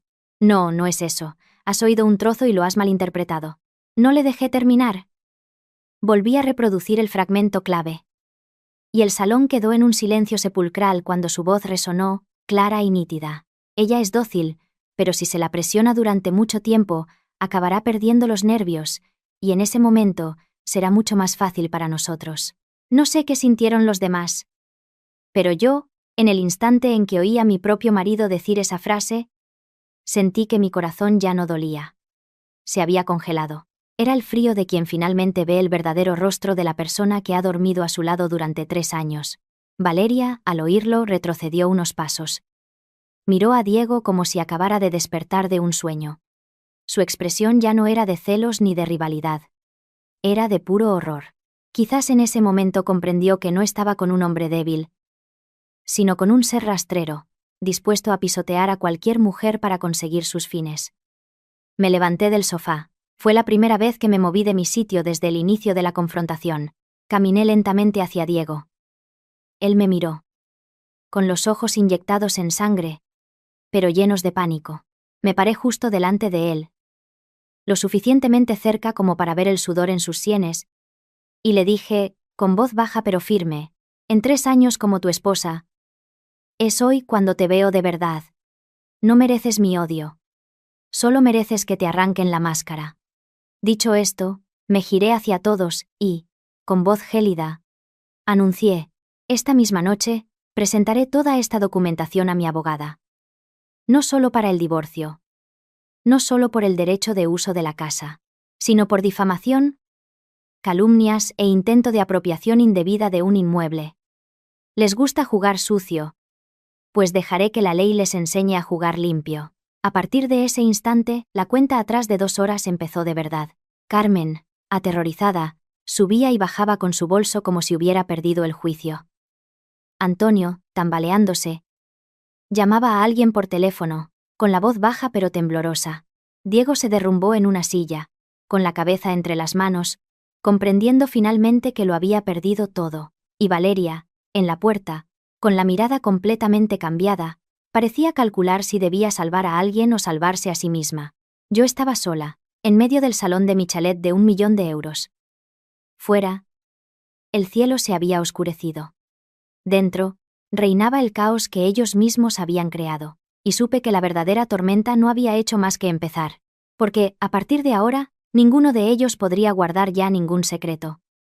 Desde que sonó aquella grabación, el aire en el salón se volvió irrespirable. Vi claramente el cambio en el rostro de Valeria. Al entrar, todavía conservaba un aire de confianza, de quien se siente cerca de ocupar el puesto de dueña de la casa. Pero después de oír a Diego planear con su abogado cómo hacerme pasar por loca, hasta el carmín de sus labios pareció palidecer. Se quedó paralizada junto a la puerta, apretando el bolso con tanta fuerza que sus nudillos se pusieron blancos. Su mirada hacia Diego ya no era de reproche, sino la de alguien que de repente comprende que no está junto a un hombre débil, sino junto a un monstruo egoísta. No la eché.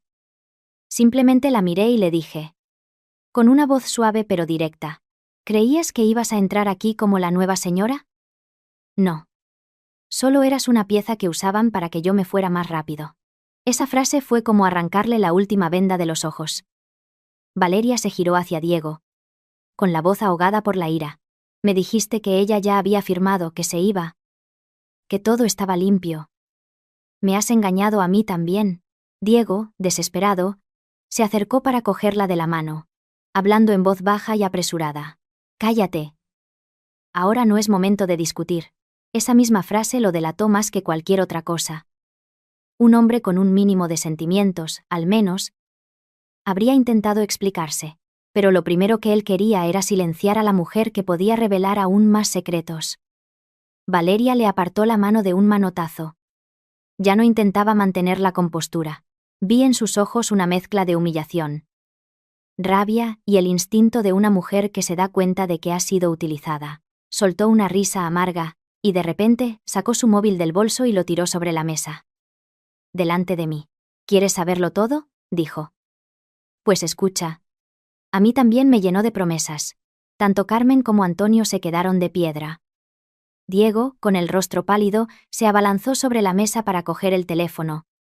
Pero yo fui más rápida. Lo cogí, retrocedí un paso y lo miré fijamente. Abre la grabadora, dijo Valeria, con la voz entrecortada pero firme. ¿Y los mensajes? Me lo dejó todo muy claro. Hice lo que me dijo. En el teléfono había chats y grabaciones de llamadas. En una de ellas, Diego explicaba con total naturalidad, como si fuera un plan de negocios, que en cuanto yo me fuera del chalet, Carmen se encargaría de decir a la familia que nos habíamos separado amistosamente y que Valeria podía mudarse un tiempo, dejando la boda para más adelante para no levantar sospechas.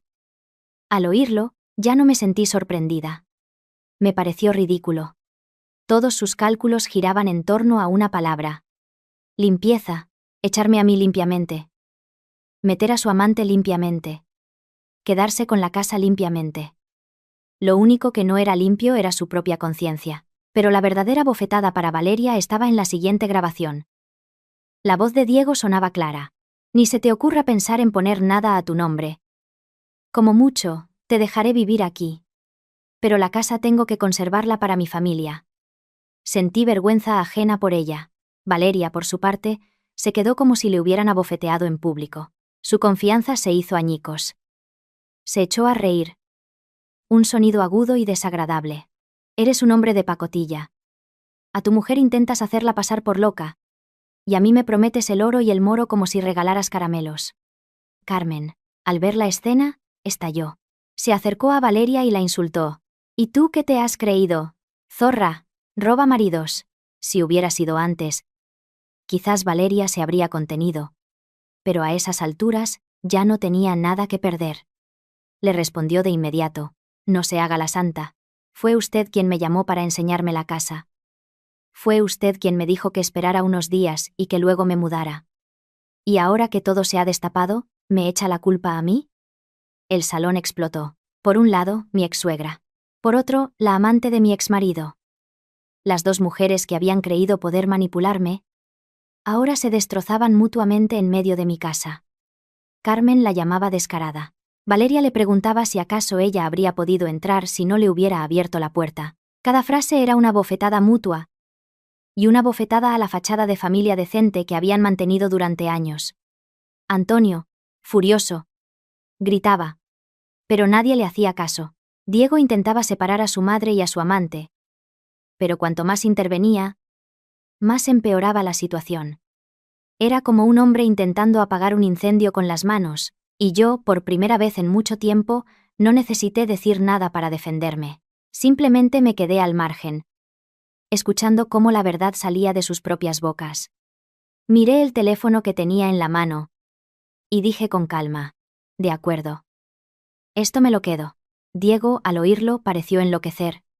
Se abalanzó sobre mí para quitármelo, pero retrocedí y lo escondí a mi espalda. Es tarde, le dije, con voz fría y firme.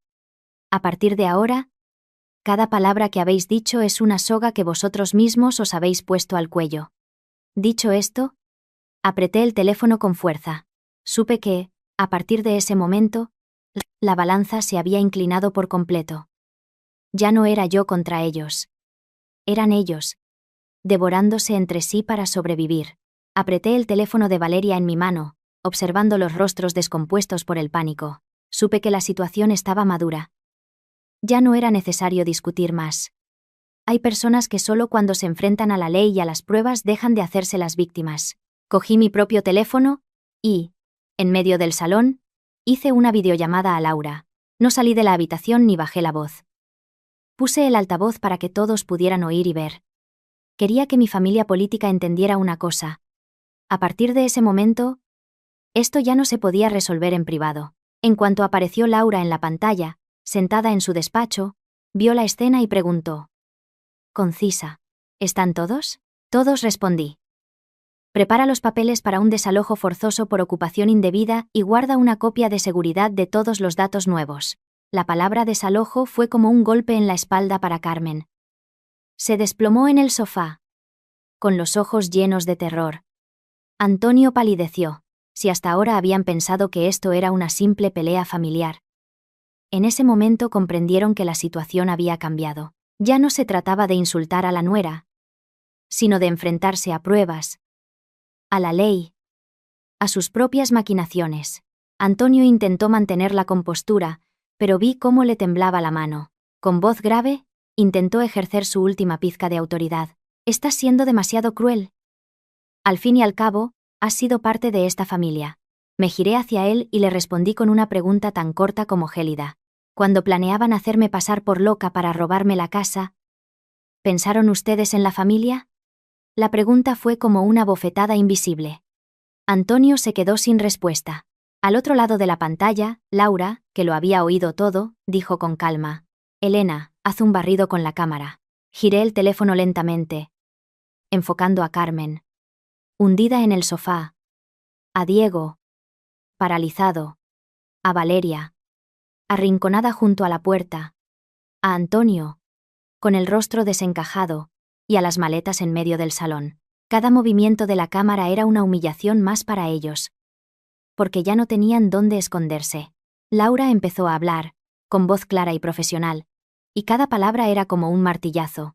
Lo que tenemos aquí podría constituir un presunto delito de intento de apropiación indebida, injurias y calumnias, falsedad documental y vulneración del derecho a la propiedad privada. Con cada término legal, el rostro de Carmen se contraía un poco más. Fue entonces cuando empezó a llorar de verdad, no con gritos, sino con el llanto del miedo.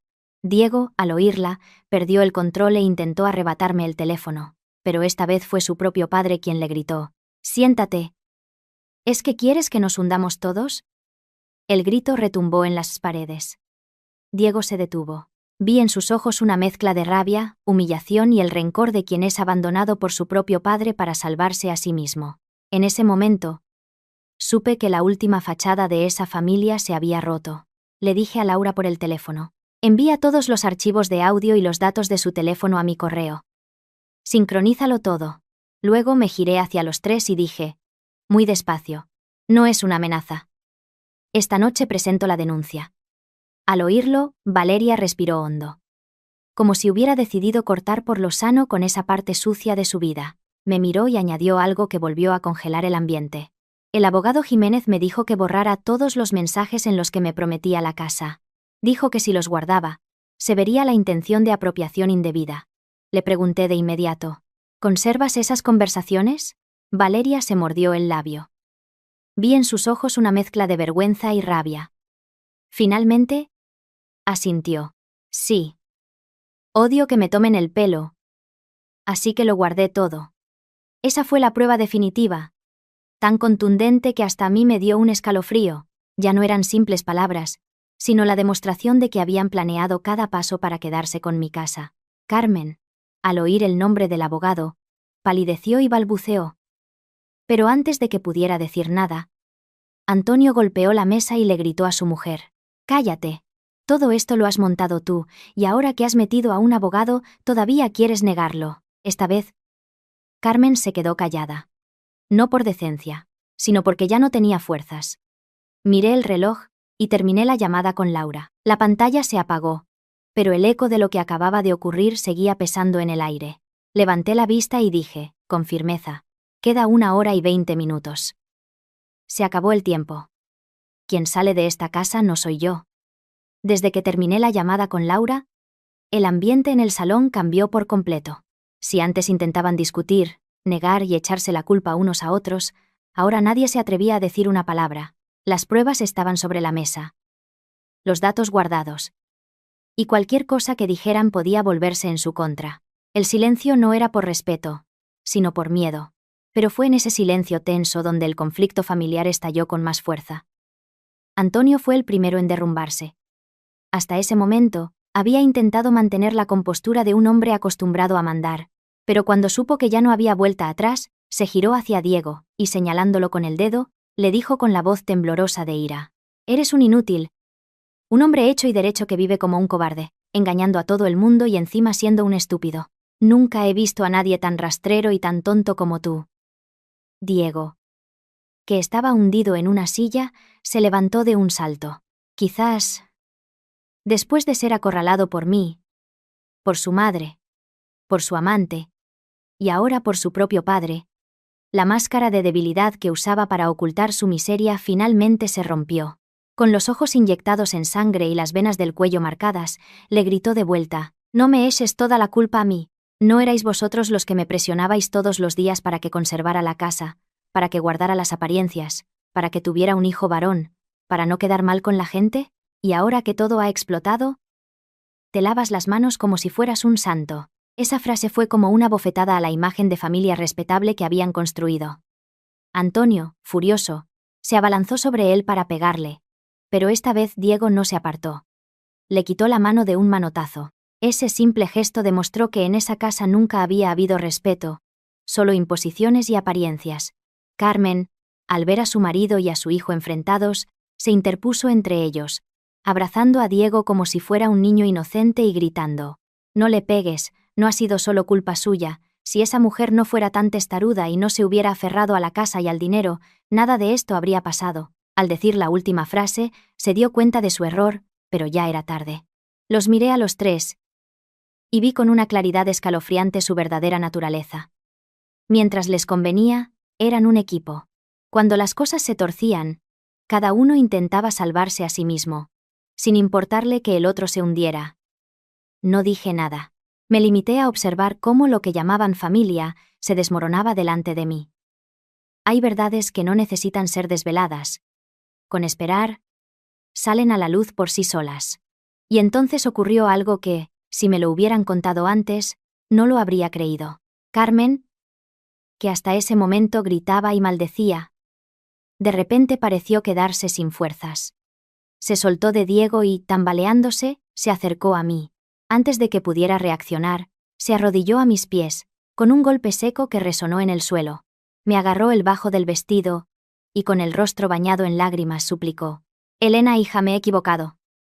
Perdónanos. No nos eches a la calle. Es una humillación muy grande». Me quedé de piedra. La mujer que, en ese mismo salón, me había gritado: «Lárgate de mi vista». La que me había llamado inútil, la que me había acusado de ser una mantenida, ahora estaba arrodillada a mis pies, rogándome que los dejara quedarse. La escena era tan patética como irónica, y me heló aún más el corazón, porque sabía que no era arrepentimiento. Era miedo a perder su casa, su estatus, el lugar que creía que le pertenecía a su hijo. Retrocedí un paso y me solté de su mano. Con voz serena pero firme, le dije: «Cuando usted me echaba, ¿pensó si yo tenía a dónde ir?». Carmen me miró, con la boca entreabierta, incapaz de responder. La miré a los ojos y continué. Lentamente. No me estoy vengando. Solo estoy poniendo a cada uno en su sitio. La dueña se queda. Los invitados se van. Esas palabras fueron como un cuchillo que cortó su última esperanza. Su mano cayó al suelo y su cuerpo se aflojó. En ese momento Diego, como si hubiera enloquecido, se abalanzó sobre mí, con los ojos inyectados en sangre. ¿Es que quieres verme hundido en la miseria? Esta vez no me quedé sentada. Me levanté y lo enfrenté. A mi espalda estaba la escalera. Frente a mí, el hombre que había sido mi marido. Pero, extrañamente, no sentí miedo. Lo miré a los ojos y le respondí, con frialdad: quien te ha hundido no soy yo. Ha sido tu codicia, tu cobardía y las palabras de tu madre. Se quedó paralizado. Quizás fue la primera vez que entendió que yo no iba a dar marcha atrás. Antonio, que lo había oído todo, se puso rígido. Supe que no solo temía perder la casa, sino también su reputación, sus negocios, todo lo que con tanto orgullo había construido. Era el más pragmático de todos y el primero en darse cuenta de la realidad.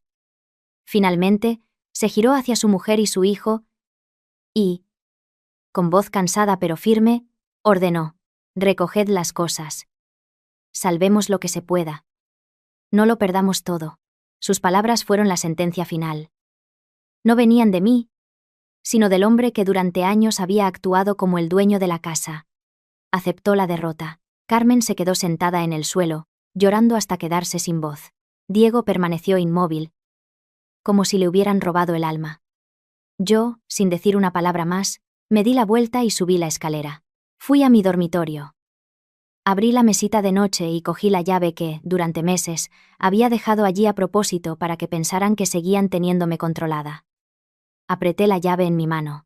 Era fría, dura y real. En ese momento, supe que esta casa, por fin, había vuelto a su verdadera dueña. De pie en el rellano de la escalera, apretando la llave en mi mano, escuchaba los sollozos de Carmen, la respiración pesada de Antonio y el silencio entrecortado de Diego. La casa, siempre tan llena de gente, ahora estaba sumida en una quietud extraña. No de paz, sino de un lugar que acaba de presenciar la caída de demasiadas máscaras. Miré el reloj. El tiempo que les había dado estaba a punto de agotarse. No iba a concederles ni un minuto más. Bajé la escalera, cogí el teléfono y llamé a la seguridad de la urbanización. Con voz tranquila, dije: soy la propietaria del chalet número 18. Hay unas personas en mi casa que ya no tienen derecho a estar aquí y se niegan a irse. Necesito que vengan a ayudarme. Después, llamé a la policía local para informar de la situación, de forma breve y clara. Esa sola acción bastó para que Antonio cambiara de color. Se acercó a su hijo. Lo agarró del brazo y le susurró, pero lo suficientemente alto para que yo lo oyera: ¿quieres que mañana todo el barrio esté viendo cómo nos sacan de casa? No lo decía por decencia, sino por miedo a perder la cara. Hasta el último momento, lo único que le importaba era la apariencia. Diego apretó la mandíbula, y finalmente, subió las escaleras. Observé su espalda encorvada. El hombre que siempre intentaba parecer sereno, ahora caminaba deformado por la humillación. El que había planeado cómo echar a su mujer, ahora tenía que hacer su propia maleta. Carmen, temblando, recogía sus cosas, murmurando: esta es la casa de mi hijo. Esta mujer es una arpía, pero ya nadie le hacía caso. Yo no me quedé abajo esperando. Los seguí. Me paré en el rellano, viendo a Diego meter su ropa en una maleta, a Carmen guardar sus cosméticos, sus pastillas, los pañuelos de seda de los que tanto presumía. Los observé sacar sus pertenencias de las mismas habitaciones donde me habían tratado como a una extraña. La sensación no era de regodeo, sino de una justicia tardía que finalmente había llegado. Cuando Diego pasó a mi lado con una maleta grande, se detuvo. En sus ojos vi una mezcla de odio, humillación, arrepentimiento y una última súplica. Me miró y con voz ronca preguntó: ¿de verdad quieres verme perderlo todo? Lo miré fijamente. Si hubiera sido antes, quizás sus palabras me habrían ablandado. Pero después de todo lo que había descubierto esa noche, su pregunta me pareció patética. Le respondí, despacio: quien te ha hecho perderlo todo no he sido yo. Han sido tu codicia, tu cobardía y la boca de tu madre. Vi cómo sus nudillos se ponían blancos al apretar el asa de la maleta. Quiso decir algo, pero se dio la vuelta y se fue. Hay personas que solo entienden el precio de la traición cuando ya lo han perdido todo. Demasiado tarde, cuando bajaron, sonó el timbre. Eran los guardias de seguridad. Se quedaron en el jardín, en silencio, esperando. Su sola presencia hizo la escena aún más humillante. Una familia que siempre había presumido de principios, ahora tenía que salir con sus maletas delante de extraños. Carmen, al llegar a la puerta, no pudo contenerse. Se giró, me señaló y siseó con un odio que sonaba a metal oxidado. Te quedarás sola toda tu vida. ¿De qué te sirve una casa tan grande sin un marido ni hijos? Si hubiera sido la Elena de hace 3 años, quizás me habría echado a llorar. Pero la mujer que tenía delante ya no era la misma. Salí al porche, bajo la luz del jardín, y le respondí. Con voz suave pero afilada.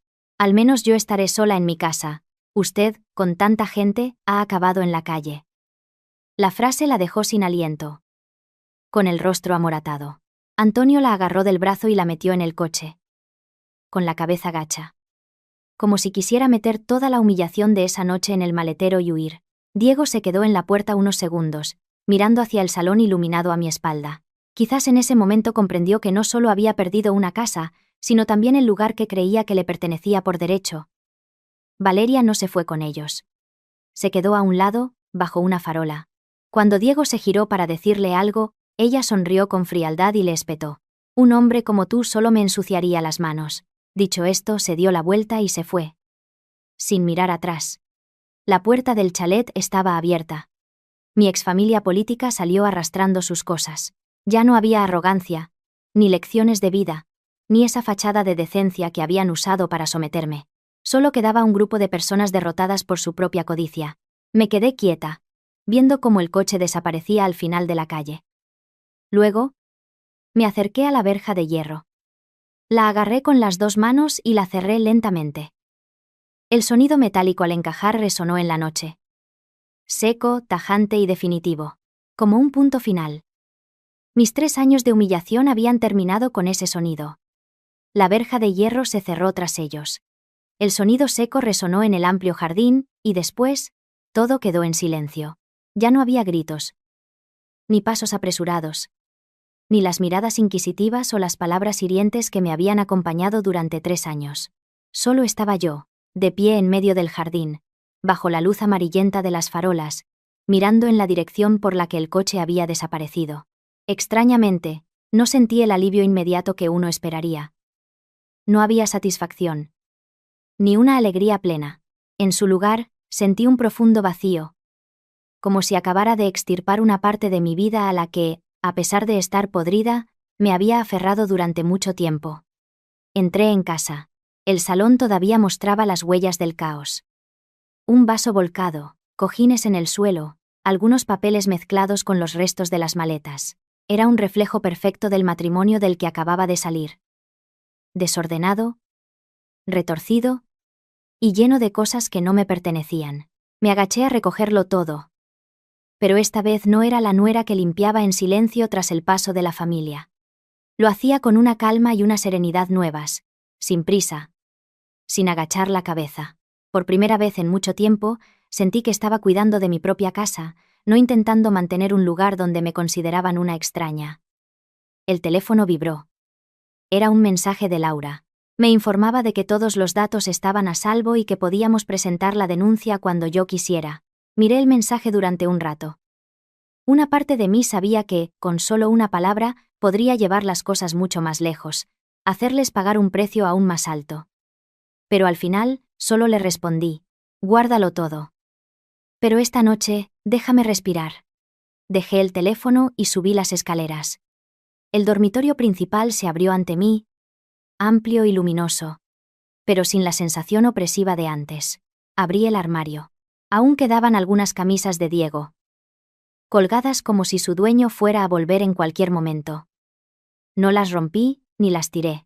Simplemente cogí una caja de cartón y las doblé una a una, con movimientos lentos y decididos, como si estuviera cerrando el último capítulo de una relación que había terminado hacía mucho tiempo. Cuando terminé, me miré en el espejo. Mi rostro, sin el maquillaje que usaba para las reuniones familiares, sin los ojos enrojecidos de tanto reprimir las lágrimas, era el mío. Seguía siendo yo, solo que la mujer que veía ahora ya no intentaba complacer a los demás a costa de su propia felicidad. El teléfono volvió a sonar. Era una llamada de Diego. Vi su nombre en la pantalla, tan familiar y a la vez tan lejano. Rechacé la llamada. Inmediatamente llegó un mensaje. Déjame hablar contigo una última vez. No lo abrí. Lo borré. Hay últimas palabras que, si llegan a tiempo, pueden salvar algo. Pero si solo aparecen cuando ya no queda nada, no tienen ningún valor. Son solo el intento desesperado de alguien que no acepta su derrota. Bajé a la planta de abajo, abrí la vinoteca y me serví media copa de vino tinto. No brindé. Simplemente me quedé de pie, sintiendo el sabor ligeramente amargo en la lengua. 3 años atrás, pensé que mi felicidad dependía de una familia, de un marido, de un hogar que debía proteger a toda costa. Pero hoy, por fin, entendí que quien me había salvado no era nadie más que yo misma, en el momento en que me atreví a decir basta y a defender lo que era mío. Abrí todas las cortinas del salón, la luz del jardín inundó cada rincón. En este chalet, donde antes caminaba de puntillas y medía cada palabra, ahora me sentía libre. Me senté en el sofá, me recosté y relajé todo el cuerpo. Una sensación extraña, una paz suave y real, me invadió. Recordé los años pasados, las palabras crueles, las miradas de desprecio, las veces que me obligaron a callar, pero en lugar de odio, solo sentí frialdad. Hay personas que no merecen que gastes más tiempo en ellas. Simplemente, seguir adelante y vivir mejor que ellos ya es la mejor respuesta. Dejé la copa sobre la mesa, miré al frente y susurré, como hablándome a mí misma. Hace 3 años entré en esta casa como una esposa. Esta noche, me quedo como la dueña. Fuera, las luces de la calle seguían brillando. Dentro, la casa estaba en calma. Y por primera vez en mucho, mucho tiempo, supe una cosa con total certeza. La puerta del pasado se había cerrado para siempre. Sin vuelta atrás, sin arrepentimientos, sin miedo. Solo quedábamos yo y la vida que, a partir de ahora, iba a construir con mis propias manos.